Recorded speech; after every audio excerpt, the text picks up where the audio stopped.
Ma'am पढ़ते तो बहुत हैं लेकिन पढ़ा हुआ याद नहीं रहता है, बिल्कुल भी याद नहीं रहता है। हम बहुत कोशिश करते हैं लेकिन फिर भी हमसे पूरी अच्छी तरीके से पढ़ाई नहीं हो पा रही है, हमें याद नहीं रह पा रहा है। बायोलॉजी हो चाहे जीके हो चाहे और कोई सब्जेक्ट हो, हम उस चीज़ को बार बार भूल जाते हैं। तो इसी बात को लेकर आज मेरा सेशन रहेगा। वीडियो को लास्ट तक ज़रूर देखें। अगर अभी तक आपने मेरे चैनल को सब्सक्राइब नहीं किया है तो चैनल को सब्सक्राइब कीजिए, इसे शेयर कीजिए और लाइक और कमेंट करके मुझे बताइए कि आपको मेरे द्वारा बनाए गए वीडियो कैसे लग रहे हैं। तो चलिए स्टार्ट करते हैं आज का वीडियो। सबसे पहले तो ये सेशन उन स्टूडेंट्स के लिए बहुत ज़्यादा हेल्पफुल रहेगा जो कि मेहनत तो बहुत कर रहे हैं लेकिन कहीं ना कहीं फिर भी उनका परफॉर्मेंस अच्छा नहीं है। मतलब आप 5-10 घंटे पढ़ रहे हो, उसके बावजूद जब आप कोई टेस्ट देते हो तो आपके नंबर नहीं आता है। कोई रैंडमली आपसे कोई क्वेश्चन पूछ लेता है तो आप उससे लिंक नहीं कर पाते हो, बल्कि आप टेंस हो जाते हो, डिप्रेस हो जाते हो। तो ऐसी कंडीशन में हम क्या करें? तो इसके लिए मैंने अपने आप को किस तरीके से प्रिपेयर किया था, मैं मेरी स्ट्रेटजी भी आपसे शेयर करूंगी कि मैं किस तरीके से पढ़ाई किया करती थी। सबसे पहले तो सफलता पाने का जो सबसे आसान तरीका वो है मेहनत। और मेहनत के साथ साथ एक चीज़ और आपको ऐड करनी है, वो है अभ्यास। ठीक है, आपको प्रैक्टिस करनी है। आपको जैसे मैं रिवीजन बोलती हूँ वैसे ही आपको प्रैक्टिस करनी है। आपको बार बार नहीं आ जाए तब तक आपको उसके पीछे पड़े रहना है।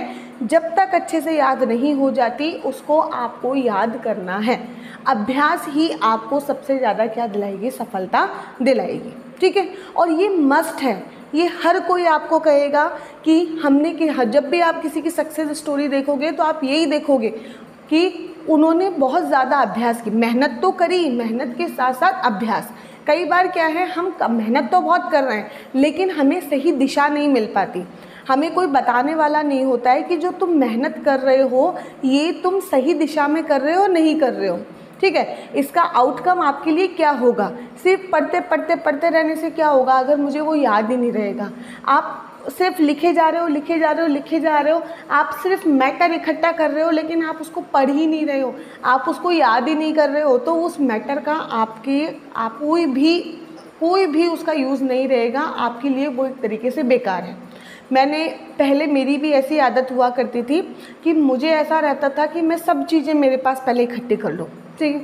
ठीक भी है, चलो अपने पास मैटर होना चाहिए, लेकिन मुझे क्या है, जैसे मैं हिस्ट्री का एक टॉपिक पढ़ रही हूँ, राजस्थान में 1857 की क्रांति, मान लिया मैं ये टॉपिक पढ़ रही हूँ, तो मेरी आदत क्या थी, वो 1857 की क्रांति में जहाँ से पढ़ रही हूँ, ठीक है मैंने वो पढ़ लिया। अब मैंने कुछ क्वेश्चन सॉल्व किए और मुझे थोड़ा सा ऐसे लगा कि नहीं ऐसा नहीं है, तो मैं किसी और पे स्विच कर जाती थी, मैं किसी और टीचर से पढ़ने लग जाती थी या किसी और बुक से।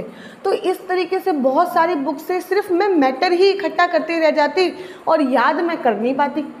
मैटर तो मैंने बहुत सारा इकट्ठा कर लिया लेकिन जितना मैटर मैंने इकट्ठा किया मैं उसको पढ़ तो पाई नहीं। क्यों? और मैंने याद भी 1-2 बार किया लेकिन फिर मैंने उसका प्रैक्टिस नहीं की, मैंने उसका रिवीजन नहीं किया। और मैंने जब उसका रिवीजन नहीं किया तो क्या हुआ, मुझे वो मेरे दिमाग में लंबे समय तक याद नहीं रही। और आपको पता है जब तक कोई चीज़ लंबे समय तक आप याद नहीं करोगे, रिवीजन नहीं करोगे, तब तक कुछ नहीं होने वाला, वो चीज़ आपके दिमाग से निकल जाती है और आप उससे लिंक नहीं कर पाते हो।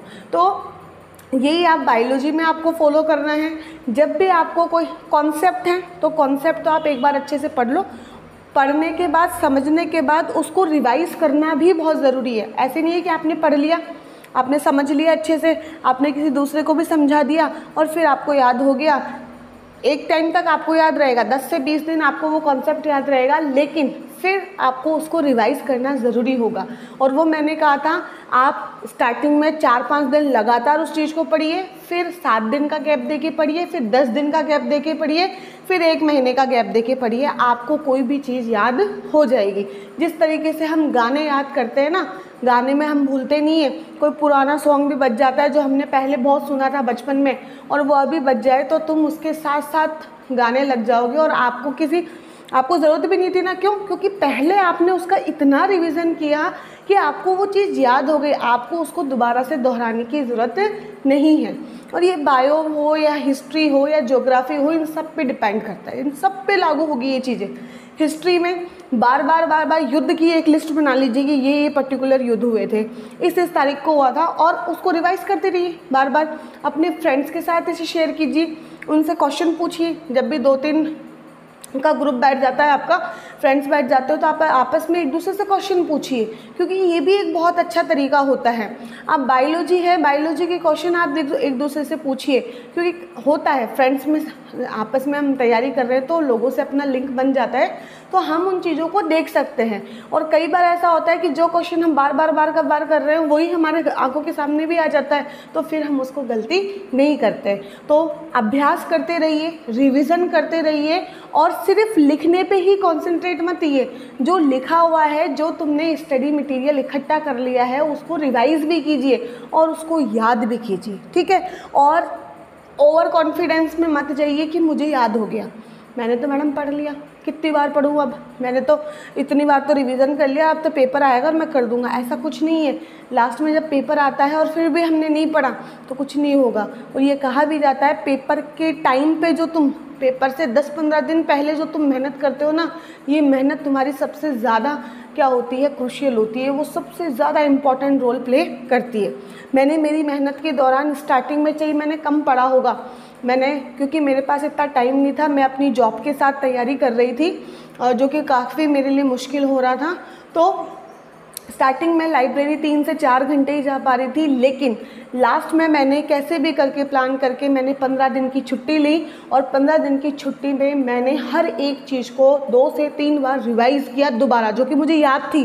फिर भी मैंने कहा नहीं, मैं पहले वाली गलती नहीं करूँगी जो मैंने पहले की थी, कि नहीं मैं तो कर दूँगी। नहीं, मैंने क्वेश्चन सॉल्व किए खूब सारे, मैंने पढ़ा, और लास्ट के 10 से 15 जो दिन थे उसमें मुझे बिल्कुल भी ऐसे पता नहीं चलता था कि कब मेरा दिन स्टार्ट हुआ है, कब मेरा रात हो गई है, मुझे कुछ आइडिया नहीं रहता था। मैं लाइब्रेरी में बैठी रहती थी और कंटिन्यू पढ़ती रहती थी, मेरा टाइम ख़राब नहीं करती थी, ठीक है। क्योंकि जब आप लाइब्रेरी जाने लग जाते हो, स्टडी करने लग जाते हो ना, तब फिर आपको किसी की मोटिवेशन की, किसी को कहने की ज़रूरत नहीं होगी कि तुम ऐसे मत करो। आपको अपने समय की वैल्यू अपने आप पता चल जाती है। जैसे आप स्टार्टिंग में लाइब्रेरी जाते हो, तो स्टार्टिंग में स्टडी करते हो, लाइब्रेरी जाते हो, तो आपको थोड़ा सा कॉन्सेंट्रेट करने में टाइम लगता है। 1 घंटे पढ़ने के बाद में आप थोड़ा सा बोर हो जाते हो वैसा, लेकिन धीरे धीरे ये आपकी आदत बन जाती है। और ये आदत क्या होगा, रोज़ काम करने से होगी। तो जिस तरीके से आदत बन रही है उसी तरीके से हर एक चीज़ को रिवाइज़ करने की आदत डालो। अपनी दिनचर्या में 1 से 2 घंटे का टाइम आप इसको ज़रूर दो। अगर आप बिल्कुल फ्री होकर तैयारी कर रहे हो, कोई बर्डन नहीं है आपके पास, तो आपके पास 24 घंटे हैं। अगर 10 घंटे भी आप किसी दूसरे काम को दे देते हो, बाकी और एक्टिविटी को, सोने को और बाकी सब चीज़ों को, 14 घंटे बचते हैं। 14 में से 14 भी मत मान लो, आप 10 घंटे मान के चलो, 10 में से आप 5 घंटे लिख लोगे, नोट्स वगैरह बना लोगे, बाकी 2 से 3 घंटे याद कर लो, आप क्वेश्चन सॉल्व कर लो। और इतना कोई पहाड़ मैटर नहीं है। लोग बाग तो यूपीएससी भी एक बार में भी क्रैक कर लेते हैं, तो क्या है, उन चीज़ों को देखो। हमेशा असफल लोगों की तरफ मत देखो, सफल लोगों की तरफ रखो। हमेशा अपने अंदर पॉजिटिविटी रखो कि नहीं, हम करेंगे, हम ये कर सकते हैं, कोई बड़ी चीज़ नहीं है। अपने मैटर के ऊपर, आपका जो स्टडी मटेरियल है ना, उसके ऊपर विश्वास कीजिए।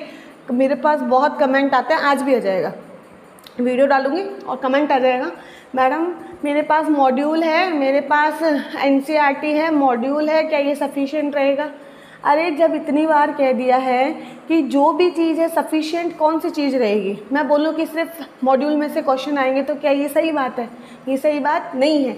सफिशिएंट क्या है कि सिलेबस के अकॉर्डिंग आपने सारे टॉपिक कर लिए क्या। अगर आपके उस मॉड्यूल में वो सिलेबस का कोई टॉपिक नहीं है, जैसे मैं बात करूँ मॉड्यूल में आपका इथोलॉजी का टॉपिक नहीं है, तो मैं कैसे कह दूँगी कि वो सफिशिएंट है? तो आप तो अपने सामने सिलेबस रखो ना, सिलेबस रखो, टिक करते जाओ कि मैंने ये पढ़ लिया, ये पढ़ लिया, ये पढ़ लिया, वो सफिशिएंट है। कोई एक बुक सफिशिएंट नहीं है, कोई एक प्रैक्टिस बुक सफिशिएंट नहीं है, किसी पर्टिकुलर एक कोचिंग के नोट सफिशिएंट नहीं है, जो कि आप बार बार। सफिशिएंट क्या है कि आपके पास नोट्स हैं, वो अकॉर्डिंग टू योर सिलेबस है, या आपके हर एक टॉपिक के नोट्स आपके पास है, वो सफिशिएंट है। इसके अलावा और कोई चीज़ सफिशिएंट नहीं है। सिर्फ आप शॉर्ट में क्या करना चाहो, नौकरी लेना चाहो, आप चाहते हो कि आप एक गजेटेड ऑफिसर बन जाओगे, व्याख्याता बन जाओगे, ऐसा नहीं होगा। आपको एफर्ट डालने पड़ेंगे। आपको एक्सक्यूज़ से बचना रहेगा कि नहीं मैडम ऐसा है, मेरे पास बहुत ज़्यादा जिम्मेदारियाँ सबके पास होती है। इस दुनिया में कोई ऐसा नहीं है जिसके पास नहीं है। कुछ ही ऐसे लोग होते हैं जो कि इन चीज़ों से बच पाते हैं, और जो अनमैरिड हैं उनको फिर भी चलो इतना नहीं पता होगा। मैरिड चाहे वो लड़का हो या लड़की हो, दोनों पे एक रिस्पॉन्सिबिलिटी आ जाती है। किसी के घर वाले भाई बहन वो उनको पढ़ा रहे हैं, किसी को घर वाले पढ़ा रहे हैं, तो मन में एक बोझ तो सबके ही रहता है, उससे तो निकलना ही होता है।